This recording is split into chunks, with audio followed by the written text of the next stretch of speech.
Arrange for a razor blade and green peas. Hi, you must be thinking, what am I doing with these things?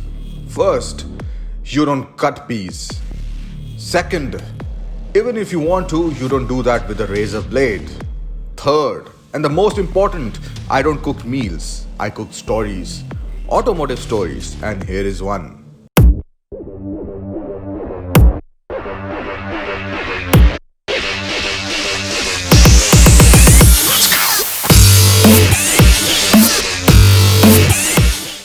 What if I tell you that these rather weird everyday things that I have here relate to one of the most influential automotive brands in the history of cinema?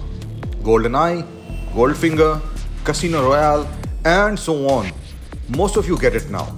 Bond equals Aston Martin, for most part, and two of the first race cars built by Lionel Martin and Robert Bamford were called, yes, Razor Blade and Green Pea. I'm almost laughing because do you know what vantage actually means? A place or position affording a good view of something. After driving this car for a while, I would like to replace something with almost everything. The Aston Martin Vantage is a sports car at its core. Add to that Aston Martin's long-standing focus to make sure that their car never missed out on, well, luxury. I'll use luxury because creature comfort sounds too dull for the Vantage. I mean, take a look inside the car. It's modern, it's loaded with tech, so many buttons and gizmos to transform your driving experience, in addition to transforming your life inside the cabin. At first sight, it is overwhelming, but after a while, it is easy magic. There's space at the back, there's this loaded infotainment system. It is a sports car that you can drive every day. And that's what it is, a sports car, which is, well, almost super.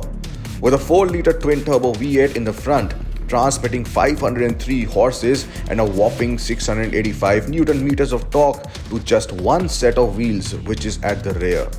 Does that scare one? It probably should. Even if it doesn't, a rev bomb might do the trick. All that aside, what surprised me is how well this car drives, and not in a civil and tame manner where it does mundane things really well. It does those things too, but what sets it apart is how engaging it is to drive. Rear wheel drive cars are generally, but the Vantage is on a whole new another level. In terms of numbers, it would do 0 to 100 km an hour in around 3.6 seconds and will go over 300 km an hour if you feel like contesting the claimed top speed. While you do that, I'll stick to soul searching in the Vantage. And despite the engine in the front, despite the massive torque and power being handled by the rear wheels alone, and despite all the amenities you get in this almost 1.5 ton car, it handles itself like something much more focused. Point and it will go, regardless of the corner you're dealing with. Ask and it will drop the anchors in a jiffy. And when you're tired of the spirited driving session, take it down a notch to realize all of that sporty outlook does not take away a lot of Vantage's road credentials. Fairly supple and supremely encompassing. A rare combination indeed. A winning one too, as its close kin won the 2020 24 Hours Le Mans GTE Pro Class. But hey, what is the point of driving an Aston Martin if it is not the showstopper wherever you go? Well, there's a driving, but we are humans and we want attention. Some, well, more than others. The Vantage gets you aplenty. I mean, look at this thing. How could it not?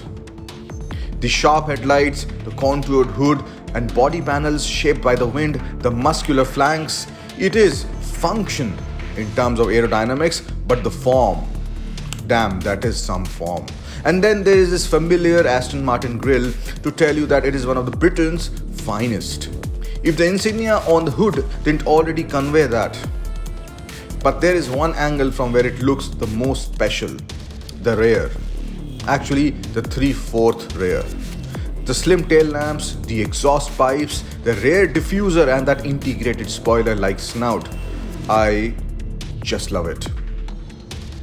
Fire up the engine and it adds another dimension to the beauty of this car. I really admire the beauty and design of this car, but I still can't get over the experience of driving it. It is a sports car, yet It's an ode to why Mr. Martin and Mr. Bamford loved making cars. But more than that, they loved racing. Good day to you.